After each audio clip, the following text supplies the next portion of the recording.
Welcome everybody to our weekly chat with Toronto's Associate Medical Officer of Health, Dr. Vinita Dubey. Thank you so much for joining us again today. Of course. Happy to be here. Thank you so much. My name is Dilshad Burman. I'm a writer and reporter with City and 680 News, and I will be moderating this chat today. Now, as we wait for people to join us, let me quickly explain how this works. Every week, we put out a call on our social media for you, our audience, to send us questions, and we collect all of those questions and present them to the doctor. She's never seen the questions before. She's answering them right off the bat. And if you haven't had a chance to submit your questions, you can still do that. It's not too late. We'll try and take as many questions as we can live. You just have to submit them in the comments under this broadcast. And we have about a half an hour with the doctor, and we'll try to get to as many questions as we can. So, doctor, are you ready for another week of interesting questions? Yeah, let's hear them. All right, so let's go. Let's start with more vaccine questions. We've been doing this for a few weeks now because vaccines are top of mind for so many people. Let's start with Gerald. Gerald asks, the vaccines require 2 doses to be 95% effective. Can you be injected with one of each of the 2 vaccines, so Moderna and Pfizer right now, without any side effects? Okay, so the recommendations are from the National Advisory Committee on Immunization that if you start the series with one vaccine, you complete it with the same vaccine as much as is possible. Now, if we run into a place where we will never get Pfizer vaccine back, then you could complete the series with a similar type of vaccine. So right now, the Pfizer and Moderna vaccine are both the messenger RNA vaccines. And so if you were in a pinch, you could complete the series with the alternate vaccine. But the recommendation is really as much as possible to complete the series with the same vaccine. Right. And the reason for this is we really don't know. While we know that they're similar vaccines, we really don't know that the results. Now, the recommendations are based on expert advice, but so as much as possible, complete the series with the same vaccine.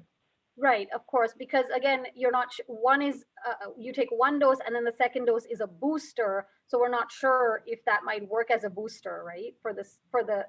Like if it's a different vaccine. Yeah, and it probably will work, but if we have a choice, let's go with what we absolutely know in this case. Right, okay. And then Wings asks, Wings is a regular contributor to our Q&A. They ask, since most attention was given to the vaccine rollout, are there treatment plans for current and post-COVID victims? So there are still treatment trials that are undergoing to figure out the best treatments, of course.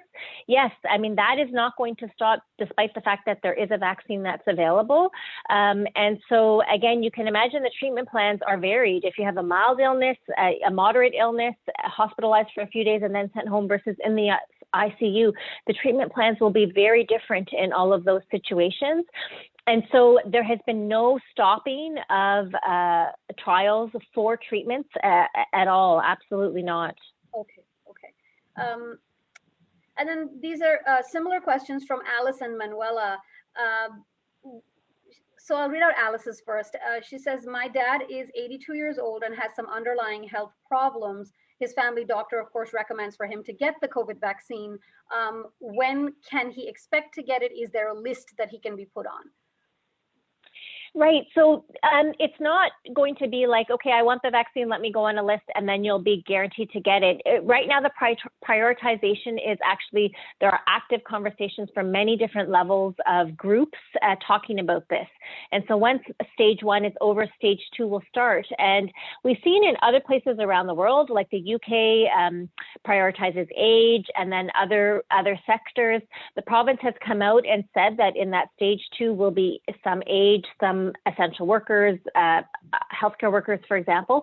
So we'll have to wait and see what exactly comes out, how much vaccine we have. That's also going to determine how fast we can roll out into that second stage. How will you know whether your time has come? I think it's going to be many ways. If it's going to be age-based, watch the news. It's going to be clear where you can go to get it, and then it will be some sort of identification of your age to guarantee that you're eligible. But again, those fine details haven't been sorted out yet either. Okay. And then Susie asks, again, it's a timeline thing. When will childcare staff get vaccinated? Are they in the second tier? So essential workers were listed there. Teachers were certainly listed. Often teachers in childcare are considered very similar. Often they work in very similar environments. But again, we don't have a lot of those specific details yet. But certainly essential workers were listed in the second stage. Okay. And then we've got a question coming in live right now. Martha asks, Martha says, what is the criteria to choose which vaccine the person will receive? Is there any criteria? So right now with the Moderna and the Pfizer vaccine, they're both these messenger RNA vaccines. So the vaccines that give you instructions to produce antibodies. And they actually have very similar ingredient lists. They're slightly different, but by and large, they're quite similar. And so if you had a contraindication to Moderna. Moderna has one ingredient called tromethamine, which is if you're allergic to dyes or whatever, then Pfizer might be a product for you in that specific situation. But by and large, 94 versus 95% efficacy, they both work very well. And so there's really not a lot of choice that's being offered per se. A lot of it is based on what's available and the logistics of where you can get your vaccine. Right, absolutely. And then, okay, let's go back to the questions we have submitted here. Jim asks, what are your thoughts on the Oxford AstraZeneca and Novovax vaccines compared to the new untested mRNA vaccines? So the AstraZeneca and other vaccines that are coming down the pipeline are currently under review, some of them with Health Canada. They have not been licensed yet. So until they're licensed and we kind of really know more about some of the trials, the studies, the data, the side effects, even how well they work, it's really hard to comment otherwise, especially in comparison to the messenger RNA. I think it's important to note that really any COVID vaccine is a new vaccine. I mean, we haven't had COVID vaccines before. They are using technology that has been used and has been tested before. And so while the messenger RNA vaccine has been used, for example, for cancer treatments previously, so that technology is not brand new. It has been used in medicine in other ways. And same with the messenger RNA or the AstraZeneca is actually using an adenovirus vector. Now, these are very complicated medical terms, but to say that it works in a different way as well. Right, so that's not an mRNA vaccine, the AstraZeneca one. It works in a whole different way. That's right. It uses a type of adenovirus as a vector, so that's how it attaches to it to actually get your immunity going. So it's a very different type of technology for the vaccine. Okay. And then Ed asks, we've had this question before, but it bears repeating. Ed asks, can people with COVID-19 take the vaccine currently having COVID-19? So if you're currently infected with COVID, you're isolating, you're infectious, you're contagious, we don't recommend that you get vaccinated in that setting. But if once you've recovered, you're no longer contagious, you're healthy enough, like that you've recovered, then you can certainly get vaccinated. There is a recommendation from the National Advisory Committee on Immunization that says that if you've had COVID within 3 months, you could consider delaying it if there are vaccine shortages. So some places are doing that because we certainly do have shortages. But for logistical reasons, if you've had COVID and now you're offered the vaccine, you can certainly still get it. That is the recommendation. Okay. And then Mariam asks, this is again quite a common question. We've got this a few times. Mariam asks, what are the common side effects of the vaccine and who is liable in case of serious side effects? Okay, so whenever you get a vaccine, it's always about informed consent. And so no vaccine is 100% safe. No medicine, really nothing in medicine is 100% safe. There are always benefits and risks. And so what you have to do is evaluate, well, what are the risks of getting COVID? We know that right now, COVID rates are very high. If you got COVID, some people get quite sick with it. Some people actually die from COVID. If you got the vaccine, there are still risks of side effects. With all vaccines, the commonest side effects are local. I had a very sore arm for a day and a half when I got vaccinated, and I didn't have any other symptoms. But some people can feel unwell, can get a headache, and can feel nauseous. after the vaccine can get some swollen glands. Those, though, tend to be short-lived, and people tend to recover from them. Now, the severe reaction is that anaphylaxis, that severe allergic reaction. But in the clinics where you get your vaccine, they're trained to be able to detect that and to be able to treat it properly to prevent that side effect. And so there is, though, you know, on the point of, well, who's liable? I mean, it's about informed consent. You can't always predict who's going to get a bad reaction, but Canada did announce in December, I think it was in December, that there was going to be a national vaccine injury compensation program, recognizing that you get vaccinated to help the community as much as to help yourself in most cases. And so if you were to get a severe side effect from the vaccine, that there would be this compensation program to help. And so I haven't seen additional details on that, but that's another piece of information that will be important as we go forward. Right, absolutely. And then Doug and Brian actually have a really similar question. So let's do Brian's. If I had COVID, don't I already have immunity, which is exactly what the vaccine does? So how long does the vaccine's immunity last? And do I have to get it yearly, like a flu shot, for example? Yeah, so if you had COVID, we know that your immunity can last for 3 months or so, maybe longer in some people, but in some people it doesn't last longer than that. So, you know, it doesn't seem that lifelong immunity comes when you've had a COVID infection, at least not in everyone. And so that's why the vaccine is still recommended. Now, we only know that the immunity for the vaccine lasts as long as we've been able to study it so far, a few months so far. But so far, based on the studies, you know, the immunity, the antibody rates are still high, even a little while after the vaccine, a few months later. And so that's something that we'll watch for. Will we need annual boosters? Will the same vaccine work if we have variants? Maybe we will need to be revaccinated because of new strains of COVID that are being circulating. We don't actually have all of those answers, but right now what we have is a vaccine that will help us in the short term and will give us more information down the road. Right. And so, I mean, the long and short of it is, even if you've had COVID, you know, taking the vaccine, it does no harm. You should take the vaccine. It is safe for you to get vaccinated if you've had COVID. That's right. Okay. All right. Then let's go to Carol. Carol asks, she has a two-part question. Firstly, is this a live vaccine?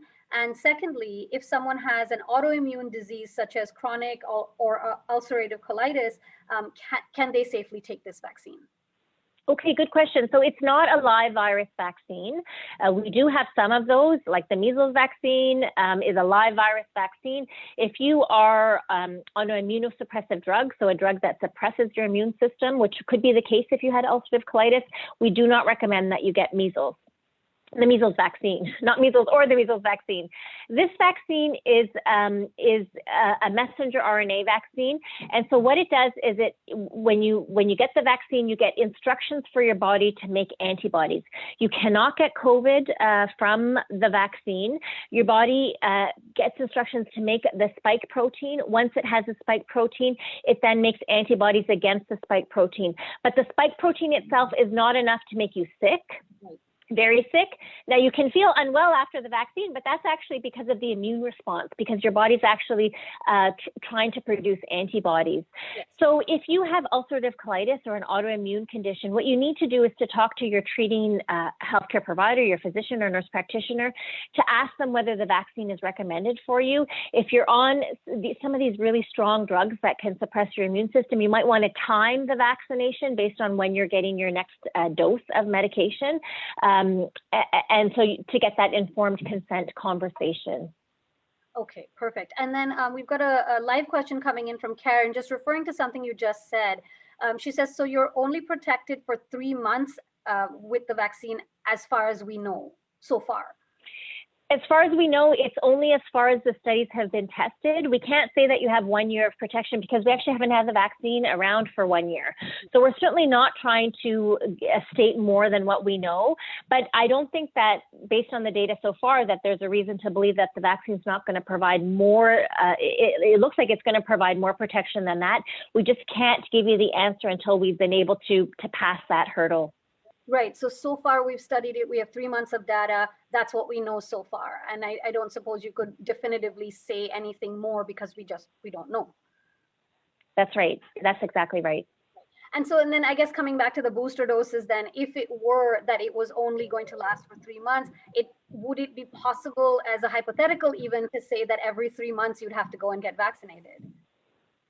I think if the vaccine only lasted for 3 months, by now we would have evidence based on the people who were in the study that actually after 3 months the immunity dropped and you need a booster dose. So I think we can predict that it's going to last longer than that. But will it last a year? Will it last 2 years, 5 years, 10 years for life? I mean, we don't have those answers. Right. Okay. Let's go back to the submitted questions. We're done with vaccine questions for now, but if you have more questions, please continue to submit them. Let's move on to some other questions here.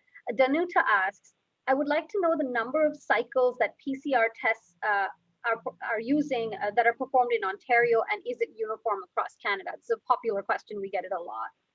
Yeah, so this is about the cycle threshold. And, what I've said here is that it's on average around 30.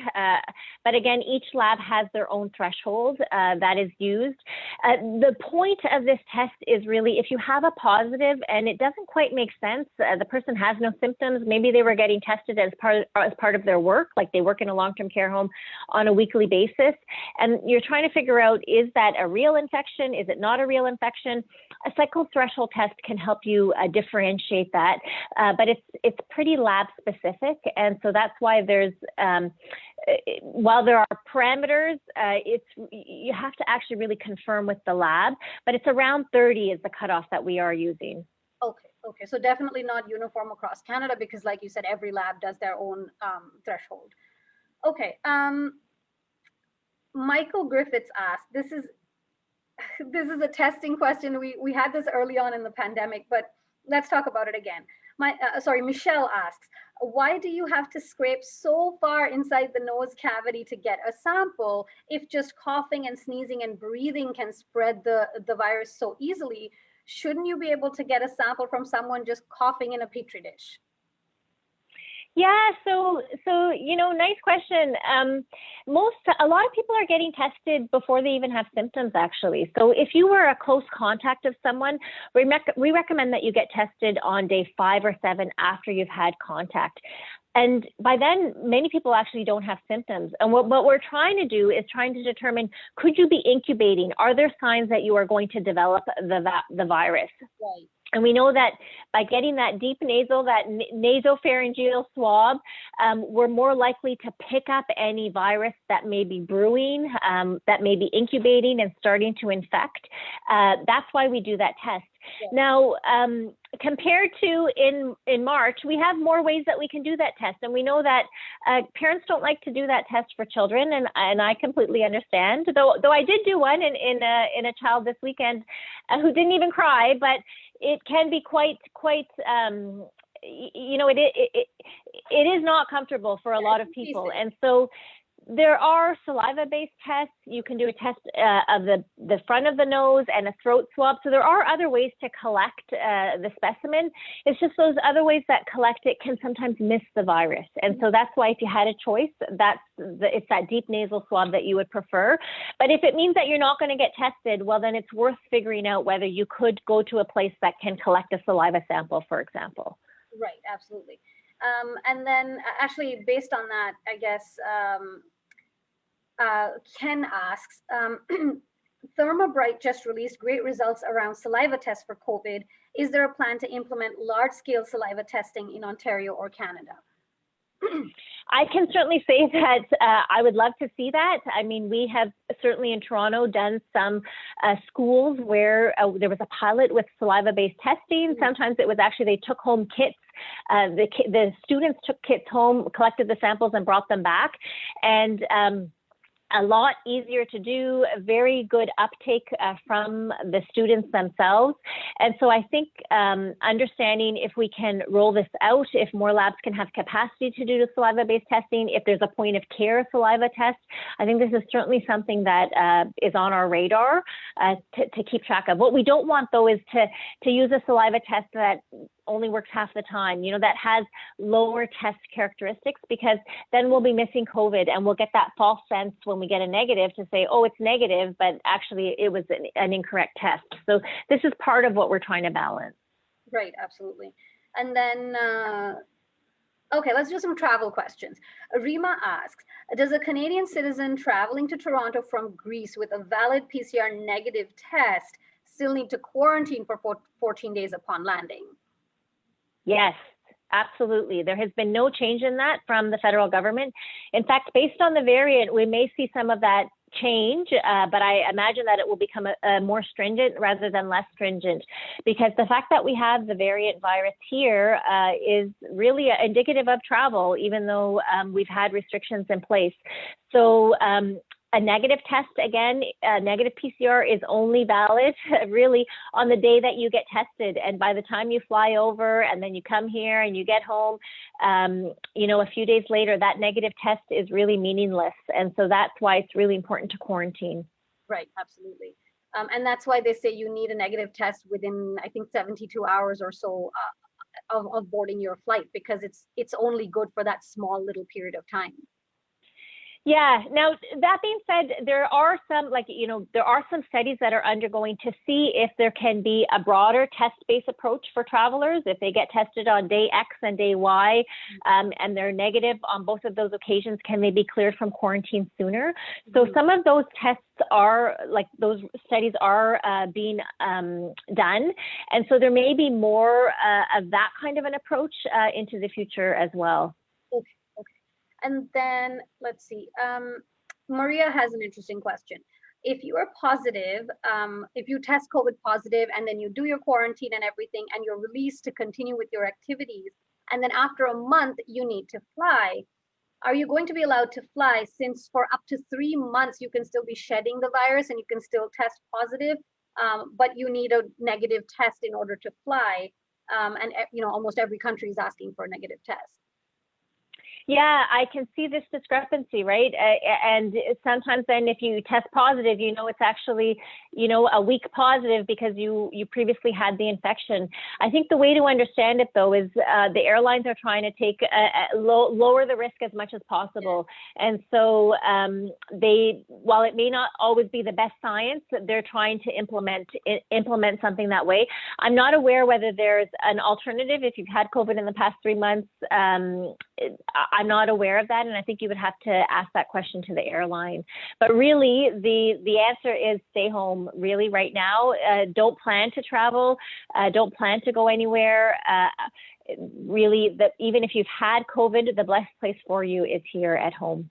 Yeah, absolutely. And I think when it comes to airlines or when it comes to regulations like this, you have to try and maximize, what's best for as many people as possible. So the exceptions for, oh, you had COVID 3 months ago, you're still shedding, all of that. I don't know if you can make tiny little exceptions for people like that, because then it would be endless, right?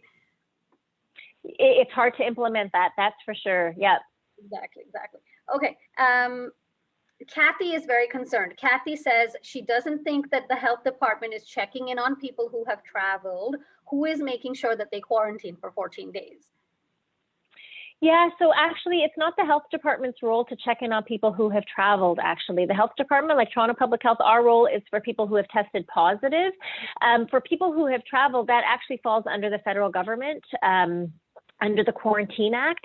Now, they do have a lot of things in place. They have someone calling, they have an app where you have to check in.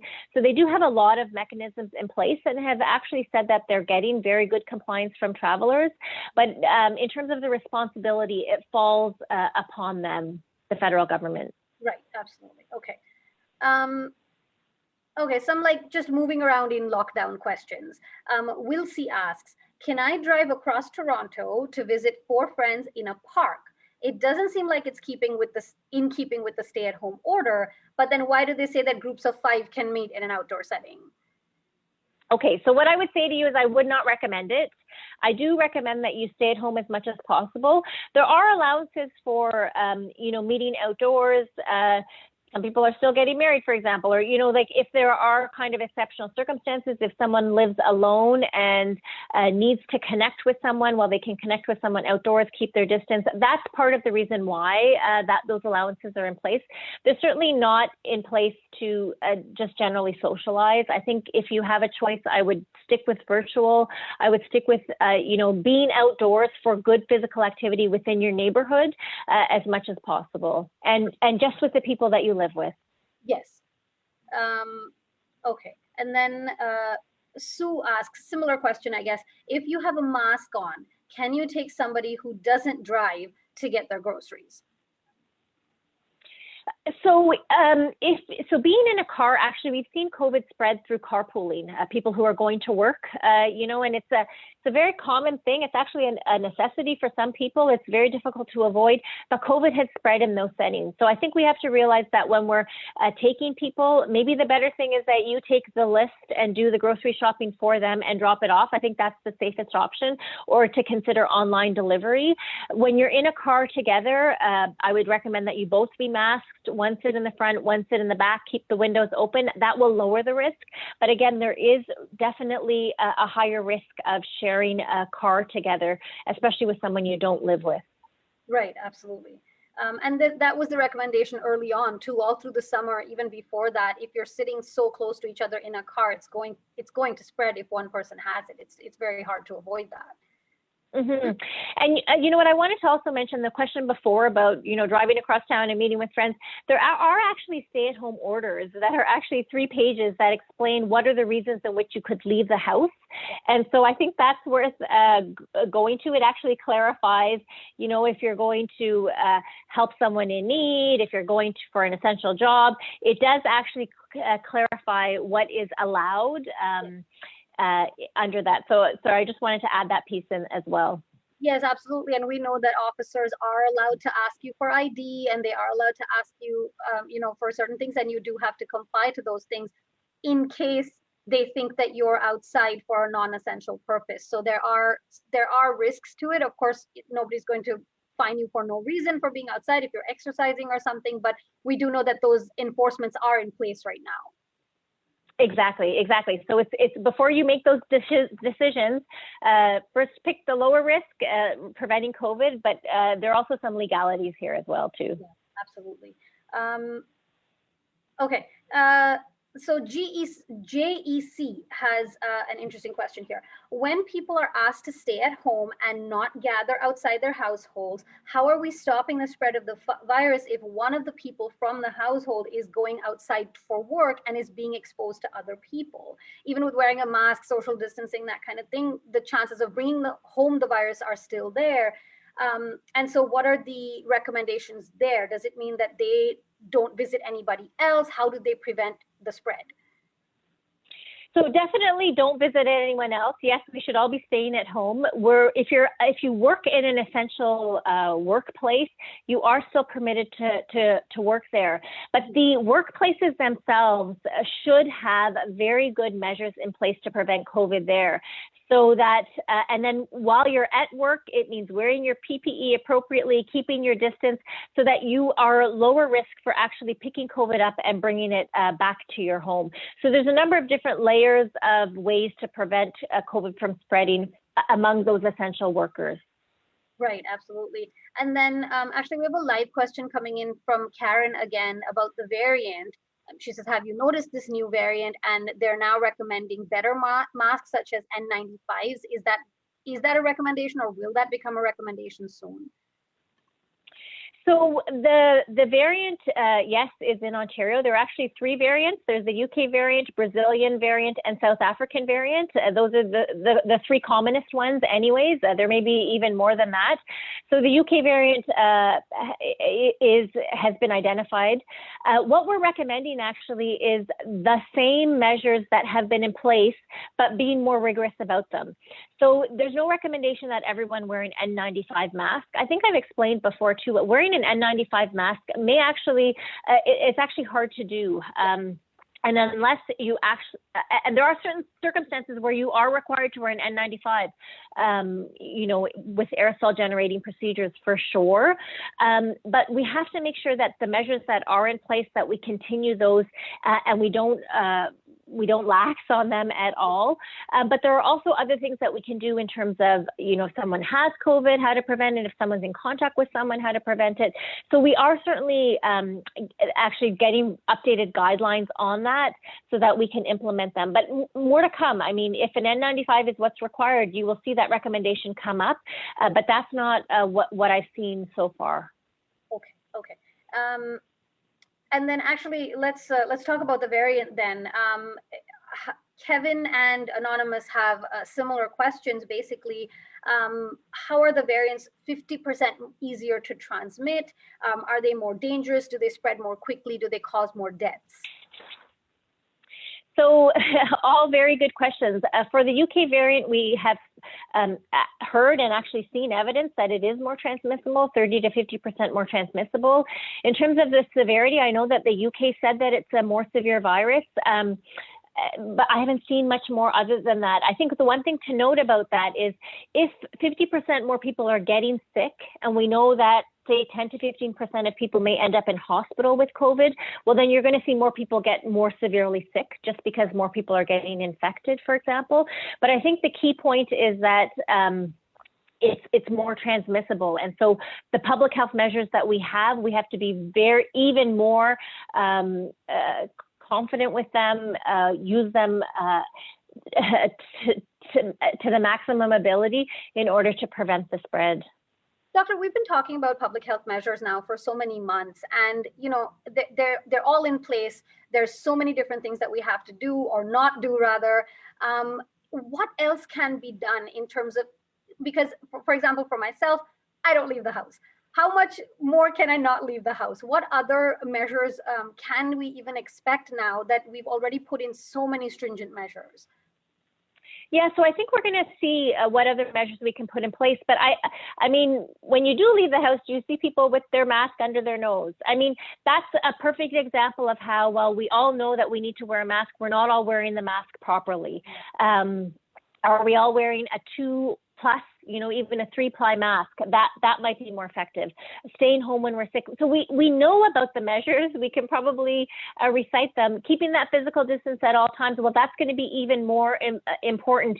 Even when we are going for our walk, when we see our neighbor, we just say hi and then connect virtually afterwards. So I think that's more of what we're talking about, is being more consistent in the measures that we know and applying them at all times. Right, absolutely. Okay, we don't have a lot of time. Let's do this one. Natoya asks, I got COVID-19 on November 17th, and till today I have a headache. Taking a number of medications. We did a CT scan, and my family doctor still doesn't know what's wrong. Why do I still have the symptoms? Yeah, so I'm really sorry that you're not feeling well for such a long time.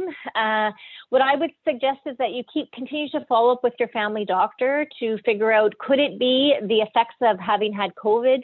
Could it be from something else that's going on? What kind of medications or puffers, or for example, that you can use to treat the symptoms that you have? And I hope for you that your symptoms do feel better soon.